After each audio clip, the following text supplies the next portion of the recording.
Mesa de debates. Oferecimento Unimed Juiz de Fora. Baixe o aplicativo. Seu plano em suas mãos.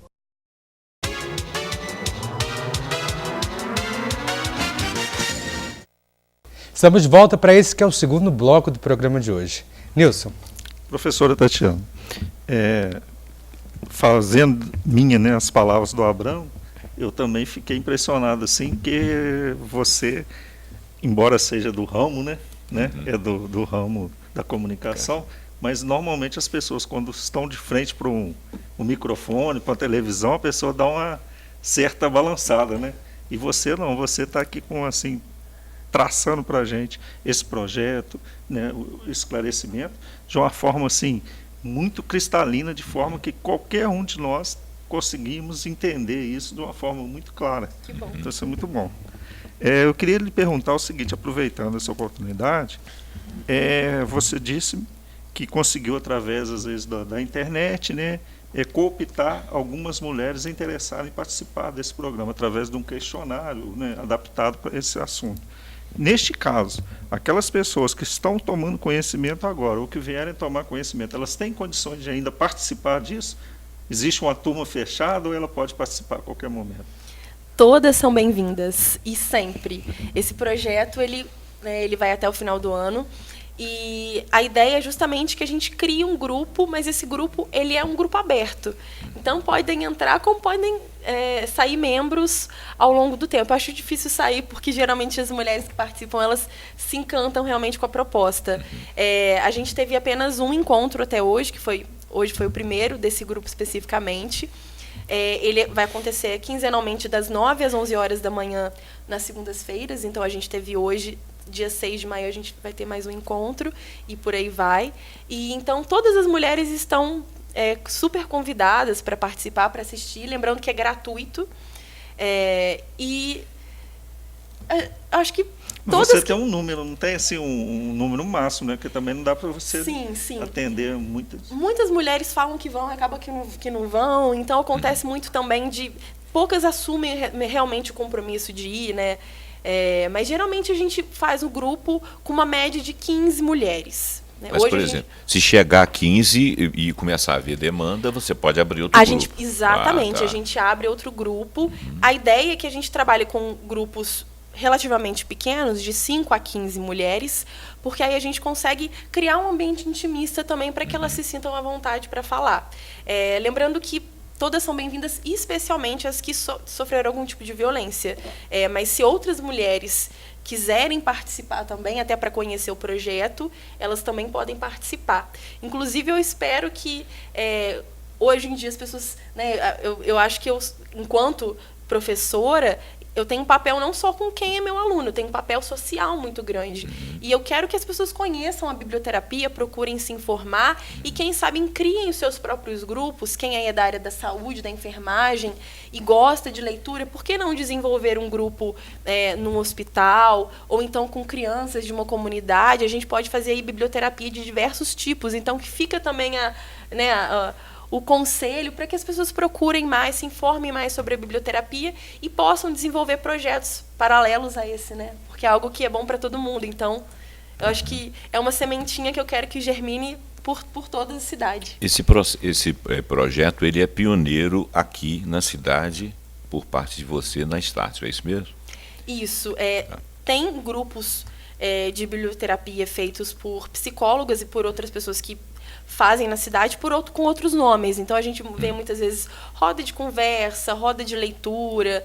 Talvez não exista o termo biblioterapia. Eu gosto de usar o termo porque é o conceito mesmo. Mas a gente vê muitos grupos que são mediados por meio de livros, mas não usa o termo, não adota o termo biblioterapia. Com relação aos hospitais, por exemplo, você citou aí que poderia ser rodas de criança. Eu vejo aquela trabalho daqueles médicos que chegam brincando. A função é mais ou menos essa, né? Sim. A interação. Da mesma forma que existe as músicas, musicoterapia, enfim, essas ferramentas, cineterapia também, é quando você coloca um filme, depois abre uma discussão e aí cada um narra uma experiência, isso tudo é válido para distrair aquela pessoa. No caso de uma pessoa que está enferma, né? O que pode ser feito para que ela saia um pouquinho daquele problema que ela está vivendo ali e possa entrar num outro universo, né? Então acaba que é uma válvula de escape para essas pessoas que estão enfrentando algum tipo de problema. Mas é importante salientar que a grande diferença entre a biblioterapia e uma roda de leitura é que nas rodas de leitura normalmente se lê um trecho de livro e pergunta assim, o que o autor quis dizer.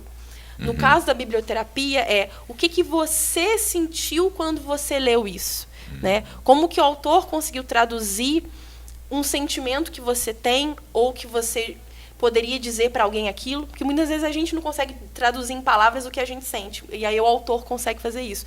Então é muito não tentar entender o que o autor quis dizer, mas o que você sentiu, né? Interpreta disso e como que isso está relacionado com a sua vida, com as suas experiências. E ouvir essas mulheres é muito importante, porque elas precisam ter essa voz, né? Elas precisam sentir essa confiança e empoderamento para conseguir a mudança. E você acredita que a partir de agora, com o início das reuniões, tudo que você vem pegando desses relatos, das experiências, vão contribuir para as próximas atividades? Sem dúvida. A gente vai percebendo certas coisas em cada encontro, porque é imprevisível, a gente não sabe o que vai vir, né? Quais são as histórias que vão ser, né, repassadas. Então, cada encontro é novo. E é muito legal, porque elas realmente entram naquele universo, naquele momento. E um outro ponto também é a oportunidade de socialização, que eu acho importante a gente destacar, porque hoje em dia, com a tecnologia, todo mundo fica ali diferente para o celular, e muitas vezes a mulher passa por uma situação dessa, e ela quer falar, e ela não tem com quem falar, porque a pessoa que está do lado está mais preocupada em olhar para a tela de um aparelho.